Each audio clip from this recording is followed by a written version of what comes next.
Hello, in this video we're going to explore the possibilities of doing sequence searching using motif searching pattern. This would be very helpful for searching variable sequences, usually shorter ones, and we can even use the option to include uncommon amino acids which are characterized by the character X. So to do that, we're going to navigate to the sequence button, and here instead of BLAST or CDR, we're going to take motif. We're going to enter our amino acid sequence code.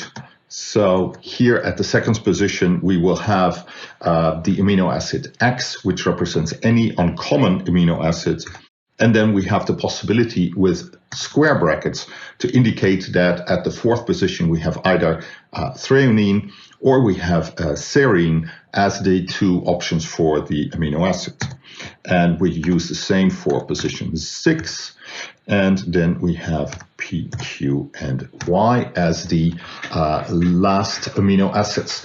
So with the advanced search, it's good to go there and perhaps increase the e-value for this search. That would not be necessary, but for even shorter ones, that would be. But here we want to make use of the combined motif results so that the results will really be represented by one result instead of the four permutations of this variable query. We're going to include the NCBI sequence, run proteins. So let's start this sequence search. When you do that, you see that your sequence search query is posted here at the top of your history. And we see that we also have the results ready now. Let's have a closer look at them.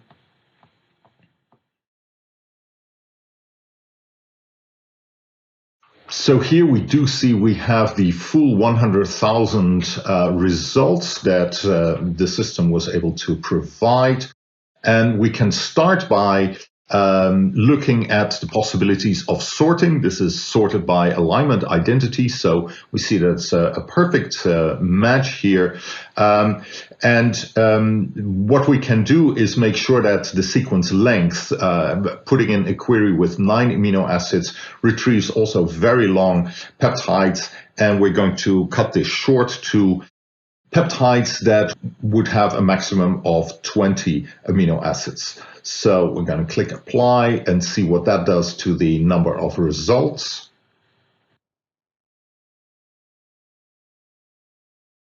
So that reduces the result to 573 answers. We can break this further down to those that would have a alignment identity of, let's say, 85%. So that would exclude most of the peptides that would have then a larger variety of mismatches within the query alignment. So we'll apply that as well. We see that we end up with 5 results. And let's have a closer look at these results. When you click on the subject area, you would be able to see the registry number that this particular sequence has. And if we're interested to see what the 2X amino acids represents, we can click on that registry number. It opens this up in a separate tab for us to take a look at the details. And here we see the chemical structure of the sequence, and in the sequence details, we do find the specific uncommon amino acids here at position 2 and at position 10. And we also see that there is a bridge between the 3rd and 10th amino acids. So that gives us quite a nice option for seeing the further information, and we can see the references as well. More references potentially would be found in the reference section. We can also move those to SciFinder here, but let's have a closer look at further results. Here, for instance, we see that on the 5th one, we have an additional answer where we do have a mismatch where the Q amino acid, glutamine, was actually replaced by glutamic acid as the amino acid. So again, the subject would be there. We can click on the registry number to see the definitions of the X, and we can also see the references. The total result can be exported using the download button here at the top right. That will create a Excel sheet, which would then provide a Excel file that would have all of the information, either journal or patent literature, and we would be able to see that in a nice Excel presentation. Here we see the sequence details have been downloaded. Let's open that up. We can see sort of the different alignments. We can sort of navigate. We can resize the structures. We see a variety of registry numbers that have been added.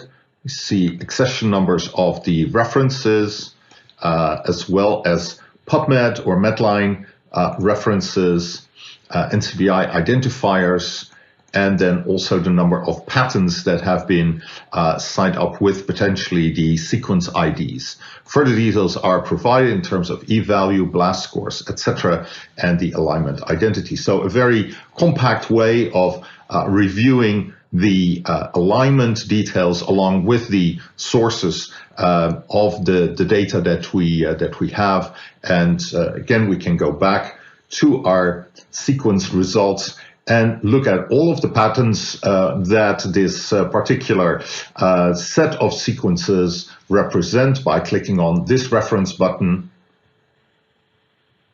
And this would provide an answer of 20 patent results across the different time frames where these sequences with uncommon amino acids have been reported.